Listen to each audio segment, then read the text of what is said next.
बिस्मिल्लाहिर्रहमानिर्रहीम, अस्सलाम वालेकुम। Welcome back to my channel. आज मैं आपके साथ बहुत ही खूबसूरत दामन डिज़ाइन शेयर करूंगी। इसके लिए पेस्टिंग बुकरम की हमने लेंथ 7 इंच ली है और विड्थ आप अपने साइज़ के अकॉर्डिंग लेंगे।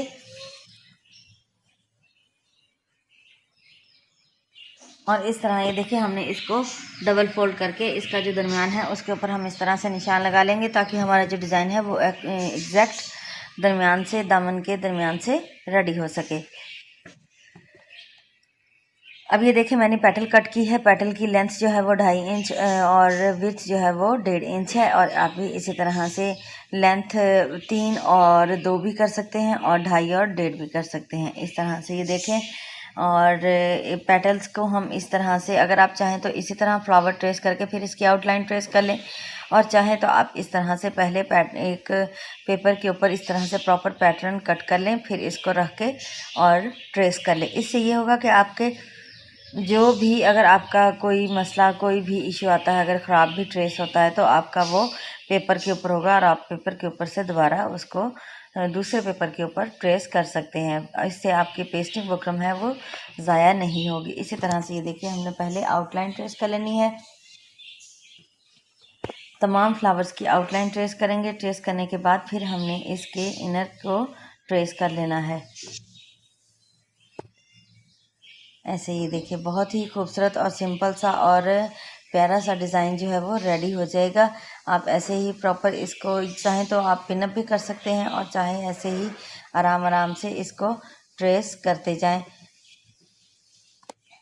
पहले हमने आउटलाइन ट्रेस की, अब हम इसके अंदर पेटल, जो हमने पेटल कट की थी पहले मैंने आपको दिखाई है, उसको अंदर रखेंगे और रख के एग्जैक्ट इसकी जो है वो ट्रेसिंग को कंप्लीट करेंगे। और ये देखिए, ट्रेसिंग कंप्लीट हो चुकी है। अब हम इसकी कटिंग करेंगे। पहले हमने आउटलाइन को कट करना है, फिर अंदर से हमने जो हमारे फ्लावर के अंदर पेटल है उसको रिमूव कर देना है। और ये देखें, पेटल्स हमने अंदर से रिमूव कर दी हैं और बहुत ही खूबसूरत से फ्लावर रेडी हो चुके हैं। हमारे दामन पे सिर्फ 3 फ्लावर आएंगे, और अगर आप स्लीव्स पे बनाना चाहते हैं तो स्लीव्स के दरमियान में 1 फ्लावर और साइड पे कट वर्क आएगा। और ये देखें, इस तरह शर्ट के उल्टी साइड के ऊपर हमने इसको पेस्ट कर लेना है। और पेस्ट करने के बाद एक्स्ट्रा फैब्रिक जो था हमारा, मैंने उसको फोल्डिंग मार्जिन छोड़ के सारे को कट कर दिया है। और अब जो फोल्डिंग मार्जिन छोड़ा था उसको हमने इस तरह से UHU ले लें या ग्लू स्टिक के साथ इसको प्रॉपर हमने ऐसे उल्टी साइड की तरफ इस तरह से यानी कि फोल्ड कर देना है। और हमेशा डिज़ाइनिंग के ऊपर आप ऐसे दामन के डिज़ाइन हो चाहे स्लीव्स डिज़ाइन हो, जो भी डिज़ाइनिंग आप कर रहे हो, अगर वो कट वर्क वाली डिज़ाइनिंग है तो आप उसको सेम इसी ट्रिक के साथ किया करें। और इससे ये होगा कि आपकी जो फिनिशिंग लुक होती है वो बहुत ही इन्हेंस होती है और उससे आपका बिल्कुल टेलर वाली लुक आती है। ये देखिए, इस तरह से अगर आप साथ साथ फोल्ड करेंगे, साथ साथ स्टिचिंग करेंगे तो वो आपकी डिज़ाइन की फिनिशिंग लुक नहीं आएगी।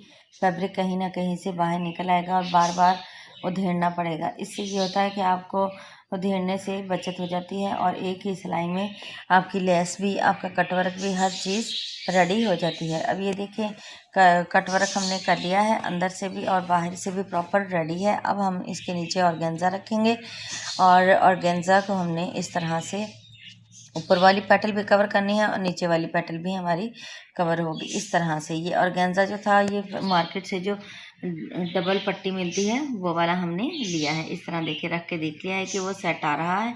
इस तरह अब हम इसके गिर्द जो है वो UHU की मदद से लेस को अप्लाई करेंगे। और लेस अगर आप इस तरीके से अप्लाई कर लेते हैं तो आपको लेस लगाते वक्त हमेशा लेस मशीन के पैर के नीचे से निकलती है, तो इस तरह से लेस कभी भी नहीं निकलेगी क्योंकि UHU के साथ वो प्रॉपर फिक्स हो जाती है। लेस आप हमेशा UHU के साथ लगाया करें क्योंकि ग्लू स्टिक के साथ लेस नहीं ठहरती, वो निकल जाती है। तो UHU हो चाहे दूसरी कोई भी इसी तरह की ग्लू हो, यानी कि लिक्विड ग्लू, उसके साथ आपको लेस को अप्लाई किया करें। इस तरह कट्स लगाते जाएंगे और लेस को उसी शेप में हम पैटर्न की शेप में फोल्ड करते जाएंगे। कट्स के साथ ये होगा कि आपके कहीं भी झोल नहीं आएगा और प्रॉपर फिनिशिंग के साथ आपकी जो लेस है वो लग जाएगी आपकी डिज़ाइनिंग के ऊपर। इस तरह से ये देखें, अब हमने यहाँ से इस तरह प्रॉपर V शेप में ऊपर से कहीं से भी झोल नहीं आया। और अब हम नीचे से पेटल कट करेंगे इस तरह से ये देखिए कट करने के बाद यहाँ से देखिए अब ऐसे सेट नहीं आ रहा, फैब्रिक जो लेस है उसमें झोल आ रहा है। तो आप इस तरह से इसको कट कर लीजिए। कट करने के बाद इसको दोबारा से हम ऊपर से स्टार्ट करेंगे। जहाँ पे आपको लगे कि आपकी लेस सेट नहीं बैठ रही तो आप वहाँ से उसको रिमूव कर लिया करें और फिर दोबारा से उसको लगाया करें। यही छोटी छोटी टिप्स होती हैं जो आपकी स्टिचिंग में बहुत ही ज़्यादा फिनिशिंग देती हैं। और अगर आप इन टिप्स को फॉलो नहीं करते तो आपकी स्टिचिंग में कहीं ना कहीं फॉल्ट हमेशा नज़र आता ही है।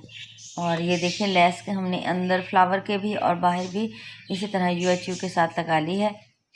और अब हम इसके नीचे ऑर्गेन्जा रख के इस तरह से ये देखिए ऑर्गेन्जा को प्रॉपर सेट करेंगे। सेट करने के बाद फिर हम इसके ऊपर जो है वो स्टिचिंग करेंगे।